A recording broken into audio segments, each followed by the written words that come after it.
प्रिय संस्कृत मित्राणि नम संस्कृत सानिध्य साहित्य यूट्यूब पे आप सभी मित्रों का हार्दिक स्वागत अभिनंदन करते हुए आज हम साहित्य दर्पण के संक्षिप्त परिचय के बाद यह दूसरी वीडियो आज आपके यहाँ पहुँचाएंगे। यह अभ्यास वीडियो है। इस चैनल पे आपको अभ्यास वीडियो प्राप्त होती रहेंगी जो यूपी टीजीटी के नए सिलेबस में लगा हुआ है साहित्य दर्पण। तो आज आचार्य विश्वनाथ कृत साहित्य दर्पण के मंगलाचरण पे हम लोग चर्चा करते हैं। अगर आप इस चैनल पे नए हैं तो चैनल को सब्सक्राइब कीजिएगा। वीडियो अगर अच्छी लगे तो अपने मित्रों तक भी शेयर कीजिएगा। आइए वाचन करते हैं मंगलाचरण का। तो कह रहे हैं कि सर इंदु सुंदर रुचि चेतसी सा में गिराम देवी। शरद इंदु सुंदर रुचि चेतसी सा में गिराम देवी। अपहृत्य तमः सततम अर्थान अखिलान प्रकाशयतु। सततम अर्थान अखिलान प्रकाशयतु अर्थात साहित्य दर्पण में रचना करने से पूर्व महाकवि जो विश्वनाथ जी हैं बता रहे हैं कि तम अपहत्य, तम माने यहाँ पे है अंधकार। यहाँ पे अंधकार के बारे में बात कर रहे हैं और अज्ञानता के भी बारे में बात कर रहे हैं। अज्ञानता के बारे में भी बता रहे हैं। तो तम जो मेरे मन में कह रहे हैं कि मैं माने मेरे, अर्थात कवि जी कह रहे हैं कि मेरे, चेतसी माने मन, जो मेरा मन है, जो मेरा हृदय है, मेरे ज्ञान में जो भी बातें हैं तो उसको कह रहे हैं कि मैं माने मेरे, चेतसी माने मन या हृदय में, तम माने अंधकार को अपहृत, अंधकार का अपहरण करें, अंधकार को हटा दें। हे देवी किससे कह रहे हैं तो कह रहे हैं सा माने वह, गिराम माने सरस्वती माता, सरस्वती देवी, देवी आगे लिखे ही है सरस्वती देवी। तो कहें कि मैं माने मेरे, चेतसी माने जो मन है, जो मेरा हृदय है, जो मेरा मस्तिष्क है उसको, तो चेतसी माने मन और हृदय में से, सा माने वह जो ज्ञान की देवी है, जो गिराम है अर्थात माता सरस्वती हैं, कह रहे हैं कि तम मानो उस अंधकार को, उस अज्ञानता को अपहृत, अप उपसर्ग हृदय धातु में लेप प्रत्यय है तो कर अपहृत, उसको उसका हरण करें। अर्थात ये बता रहे हैं कि जो मैं करूं, जो मैं चाहता हूं अपने हर काव्य पे, हर कवि के द्वारा यह सिद्ध होता है, यह कार्य होता है। सब मंगलाचरण अपने अशिष्ट की करते हैं, अपने विशिष्ट की करते हैं, जो अपने पूजनीय की करते हैं कि हे देवी देवता नाम लेकर कोई नमस्कार करता है, कोई आशीर्वाद की कामना करता है। तो मंगलाचरण वैसे भी बताया जाता है कि 3 प्रकार के होते हैं। एक नमस्कारात्मक होता है, एक वस्तु निर्देशात्मक होता है और एक आशीर्वादात्मक होता है, जिसमें कवि नमः करके, नमस्कार करके, जैसे नीति शतक का मंगलाचरण था नमः शांताय ते, जैसे नमस्कार करके अपने नीति शतक की रचना करते हैं तो नमः था। और उसके बाद इसके पूर्व जो था रघुवंश में, उसमें भी कह रहे हैं कि वंदे यानी कि नमामि कर रहा हूँ, और वंदे करके वो अपने कार्य को शुरू करते हैं तो नमस्कारात्मक मंगलाचरण के अंतर्गत आता है।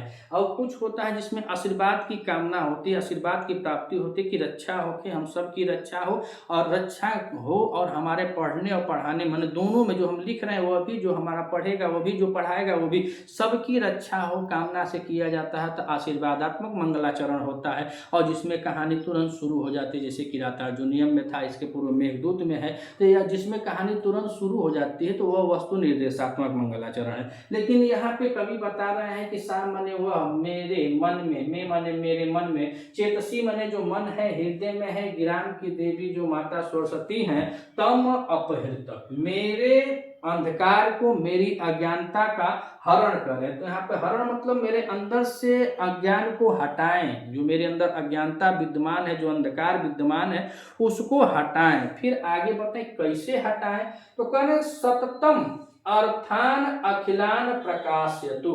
अर्थम सत्यम और यहाँ पे हो जाएगा अर्थान, अर्थान उसके बाद कह रहे हैं अखिलम, अखिलान, अखिलान कर रहे हैं, और यहाँ पे करें सततम, अलग अलग करेंगे तो सततम। तो सततम मतलब यह नहीं कि अब अंधकार कैसे हटाएं, अंधकार ऐसे हटाएं कि एकदम कुछ रह ना जाए। कहें कि हम चारों तरफ काली कोठरी में बंद हैं और यहाँ पे पूरा अंधेरा रहेगा, सामने भी कोई वस्तु रखी जाए तो उस वस्तु को देखने के लिए प्रकाश की जरूरत पड़ेगी, और प्रकाश की जरूरत पड़ेगी तो ऐसा प्रकाश न किया जाए कि आधा कमरा प्रकाश हो जाए आधा कमरा अंधकार हो। तो उसी को यह कह रहे हैं कि मेरे जो मन है, मेरा हृदय है, जो मेरी बुद्धि है, जो मेरा ज्ञान है, उसके अंधकार को कैसे हटाएं। तो सततम माने निरंतर होता है, सततम माने निरंतर या सदा सदा के लिए, हमेशा के लिए उसको खत्म कर दें। जो अंधकार है उसको हमेशा के लिए खत्म कर दें। और उसके बाद कह रहे हैं कि उसको दूर करके अर्थान अखिलान प्रकाशित, तो यानी जो अर्थ शब्द है, जो अर्थों का तथ्य है, जो काव्य की रचना करना चाहते हैं, काव्य के विषयों में जो अर्थ का संपूर्ण अखिलान कर रहे हैं, संपूर्ण अखिलान यानी संपूर्ण हो जाएगा। अखिलान माने संपूर्ण, अर्थ माने जो काव्यों की रचना करना चाहते हैं, कवि जो विश्वनाथ जी हैं वो रचना करना चाहते हैं, तो कह रहे हैं कि मेरे काव्य विषयों के बारे में अखिलान माने संपूर्ण प्रकाशयतु माने प्रकाश दें, या तो आशीर्वाद दे दें, या तो उसको सदा सदा के लिए प्रकाशित करें। तो सदा सदा के लिए प्रकाशित करने की बात इसमें कवि कर रहे हैं कि वह जो मेरी ज्ञान की देवी है, तो मेरे मन में चेतसी माने मेरे मन में, हृदय में जो गिराम होता है, गिराम माने वाणी, और वाणी की देवी कौन होती है, तो वाणी की देवी सरस्वती माता को कहा जाता है। और कोई भी अगर ज्ञान का उपाच्छुक यानी जो ज्ञान धारण करना चाहता है, ज्ञान प्राप्त करने का जो इच्छुक होता है, वह सदैव माता सरस्वती का चरण वंदन करता है। जो गीत संगीत जानता है वह भी माता सरस्वती का वंदन करता है। अच्छा, वाणी के माध्यम से जो कुछ भी करना चाहता है उसके आराध्य देवी माता सरस्वती को माना जाता है। जैसे पहलवान होते हैं, बलशाली लोग होते तो क्या करते हैं, वो जा करके भैया हनुमान को बस करते हैं, तो हनुमान जी की पूजा करते हैं। इसीलिए हम लोग वाणी से जुटे हुए, हमारी वाणी जो हमारी जीवा है, जो इस वाणी के ऊपर ही आप हम सब जितने भी हमारी शिक्षा विभाग है, सब लोग जितने भी हैं, हम लोग को वाणी ही हमको बहुत श्रेष्ठ है, और वाणी के लिए ही आराधना कर रहे हैं कि हमारी जो वाणी है, हमारा जो ज्ञान है, वो अंधकार रूपी जो यहाँ पे हमारे मन में बसा हुआ है, सदैव विद्यमान, उस अंधकार को हटाया जाए। और उस अंधकार को हटा करके जो ये कार्य करना चाहते हैं, अपनी अज्ञानता को हटा करके जो कार्य करना चाहते हैं, जो तथ्य कार्य है, जो काव्य विषयक है, उसी को कह रहे हैं अर्थान। उस अर्थ में अखिलान माने संपूर्ण, अखिलान माने संपूर्ण हो जाएगा, संपूर्ण, कुछ बाकी न रहे, संपूर्ण प्रकाशित यानी सदा सदा के लिए सबको प्रकाशित करे। मेरी रचना के बारे में हो चाहे काव्य के बारे में हो, तो उसी में कह रहे हैं कि मैं माने मेरे, चेतसी माने मन में, मेरे हृदय में, साह माने वह, गिराम माने जो वाणी की देवी सरस्वती है, तम अपहृत, तम माने उस अंधकार को, उस अज्ञानता का हरण करके, सततम माने सदा के लिए, सदा के लिए, निरंतर माने सदा के लिए, अर्थान अखिलान जो अर्थों का तथ्य है, जो काव्य विषयक है, उन अर्थों का संपूर्ण प्रकाश तो सदा के लिए उसको प्रकाशित करे। और एक लाइन और आगे लिखे कि सर इंदु सुंदर रुचि, रुचि माने होता है, पहले बता दे कांति, कांति मतलब जो उसकी सुंदरता होती, चमक दमक, उसके बारे में बता रहे हैं। तो कह रहे हैं कि शरद, अब यहाँ पे कितना अच्छा उपमा दिए हैं, शरद इंदु सुंदर, शरद इंदु सुंदर।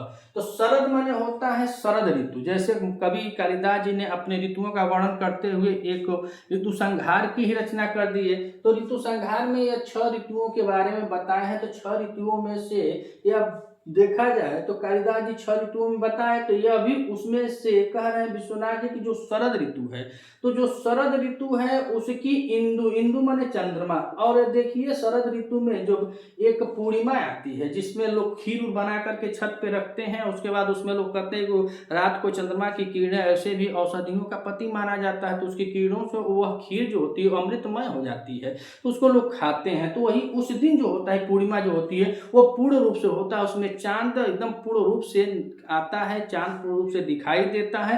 तो उसी को करेंगे जो शरद इंदु की, जो शरद इंदु, जो शरद ऋतु की जो चंद्रमा की सुंदरता है, उस सुंदर कांति के समान कौन है, तो माता सरस्वती के बारे में करें, गिराम की देवी। गिराम की देवी यानी जो गिराम देवी, इसका विशेषण है कि शरद इंदु सुंदर रुचि, रुचि माने कांति, कांति बता रहे हैं कि जो शरद ऋतु की जो चंद्रमा होता है उसकी जो छटा होती है, जो सुंदरता होती है, जो मनोहरता होती है उसके समान। तो सरस्वती देवी भी क्या करती है, हमेशा श्वेत वस्त्र में ही आती हैं, श्वेत वस्त्र पहनती हैं। तो श्वेतता का वहां पे उजाला का यहाँ पे देखिए विशेषण है। शरद इंदु में जैसे चंद्रमा का पूरा आकार दिखाई देता है, उसमें जो वो छटाएं होती हैं, जितना रुचिकर होता है, जितना सुंदर होता है, उसकी कांति कितनी सुखमय होती है, सुंदर होती है, उसके समान सा माने वह गिराम माने सरस्वती यानी बाड़ी की देवी, में माने मेरे, चेतसी माने मन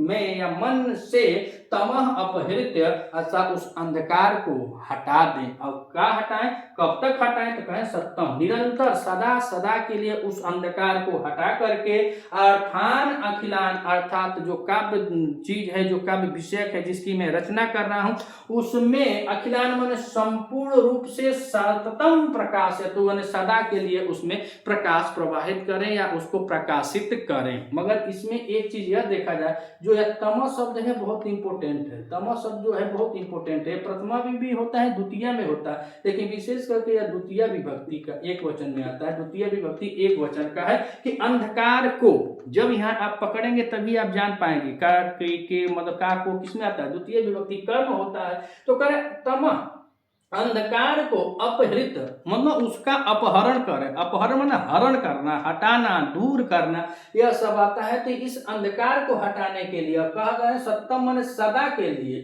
सदा के लिए क्या करें, प्रकाशित करें। यहाँ पे प्रकाशित करने के लिए बात कर रहे हैं कवि कि प्रकाशित करें, और करना क्या है, तो अर्थान अखिलान, जो अर्थ युक्त बात है, जो अर्थ युक्त ज्ञान है, इसको क्या करें, हमारे काव्य विषय जो प्रयोजन है, काव्य विषय जो ज्ञान है, वह संपूर्ण ज्ञान को प्रकाशित करें। और कौन करें, तो शरद इंदु सुंदर रुचि, यानी शरद ऋतु में जो जाड़े का दिन होता है, उस शरद ऋतु में जो चंद्रमा के समान सुंदर भी है और अच्छी कांति वाली, मनोहर कांति वाली जो देवी है, गिराम देवा सरस्वती माता, मेरे सब अंधकार को दूर करके इस प्रकार के अर्थात सततम सदा के लिए अर्थान जो अर्थ युक्त बातें हैं उसको संपूर्ण प्रकाशित करें। अगर आप इस चैनल पर नए हैं तो चैनल को सब्सक्राइब कीजिएगा। वीडियो अगर आपको अच्छी लगे तो अपने मित्रों तक अधिक से अधिक शेयर कीजिएगा। मिलते हैं अगले वीडियो में, तब तक के लिए नमः संस्कृत।